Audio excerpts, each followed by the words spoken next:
కేంద్ర మంత్రి బండి సంజయ్ కుమార్ బండి భగీరథ్ పై నమోదైన పోక్సో కేసును నిర్వీర్యం చేస్తున్నారని ముషీరాబాద్ ఎమ్మెల్యే ముఠా గోపాల్ విమర్శించారు.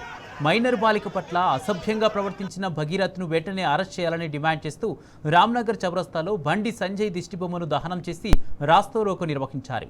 రాష్ట్రంలో బీజేపీ కాంగ్రెస్ ఒక్కటినని అందుకే కేసును నీరుగారుస్తున్నారని ఆరోపించారు. ఈ ఘటనకు బాధ్యత వహించి బండి సంజయ్ కేంద్ర మంత్రి పదవికి రాజీనామా చేయాలని డిమాండ్ చేశారు. తెలుసు మరి ఇప్పటికైనా సంఘటన జరిగి దాదాపు 3-4 రోజులు అవుతున్నా కానీ ఎవరిని ఇంతవరకు అరెస్ట్ చేయలేదు. మరి ఎక్కడ ఆ పిల్ల తల్లిదండ్రులు ఎటువైనా కానీ పోలీసులు మాత్రం పట్టించుకోవడం లేదు. అసలు పోక్సో చట్టం కింద బుక్ చేసామని చెప్తున్నారు.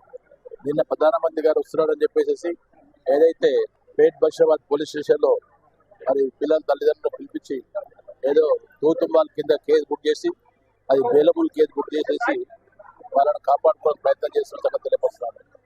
ఈరోజు చూసినట్టయితే మరి అమ్మాయిని మరి ఏ విధంగా వాళ్ళు లైంగిక వేధింపులకు గురి చేశారు. లైంగిక వేధింపులకు గురి చేస్తే మరి పోలీస్ చట్టం కానీ ప్లస్ ఇంకోటి కాంగ్రెస్ పార్టీ నాయకులు కానీ బీజేపీ నాయకులు కానీ ఇదేమనుకుంటారా? ఇదే మన ఇంట్లో మన చెల్లెకో మన తల్లికో మన బిడ్డకో జరిగితే వాళ్ళు ఇలానే గప్చుగా ఊరుకుంటారని చెప్పి నేను ప్రశ్నిస్తున్నాను. సాయి భగీరథ్ చేసిన ఘనకార్యం ఏంటంటే ఒక మైనర్ బాలికతోని ఒక రిలేషన్షిప్ లో ఈయన ఉండడం జరిగింది. గత 6 నెలల నుంచి కూడా ఈ రిలేషన్షిప్ సాగిస్తున్నాడు. అయితే ఏదైతే ఈ బాధితురాలు వాళ్ళ తల్లి ఈ మే 8 రోజు ఒక కంప్లైంట్ అనేది పేట్ బషీర్బాగ్ లో ఇవ్వడానికి ఆమె ప్రయత్నించింది. ఆ కంప్లైంట్ ప్రకారము బోయినాబాద్ ఫామ్ హౌస్ లో డిసెంబర్ 31 రోజు బండి సాయి భగీరథ్ అతని స్నేహితులందరూ కూడా ఈ అమ్మాయి మీద లైంగిక దాడి మత్తిచ్చి ఆమెని తెలియకుండా ఆల్కహాల్ తాగించి మత్తు పదార్థాలు ఇచ్చి ఆమెని లైంగికంగా వశపరుచుకునే ప్రయత్నం చేసినట్టు కూడా ఆ కంప్లైంట్ లో చేయడం జరిగింది.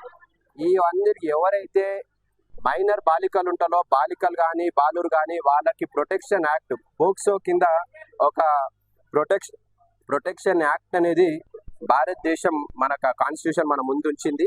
మరి దాని ప్రకారం ఎవరైనా కానీ పోక్సో కింద బుక్ అయితే ఇది చాలా హీనియస్ క్రైమ్. ఇది మరి ఏదైతే మనిషి చంపుతాడో రేప్ చేస్తాడో అంతే హీనియస్ క్రైమ్ ఈ పోక్సో క్రైమ్. కాబట్టి ఎట్టి పరిస్థితుల్లో 24 గంటల లోపల పోక్సో చట్టం కింద బుక్ అయిన నిందితుడిని అరెస్ట్ చేసి మరి రిమాండ్ చేయవలసిన బాధ్యత పోలీసుల మీద ఉంది అనే విషయాన్ని మీ సందర్భంగా మేము గుర్తు చేస్తున్నాం.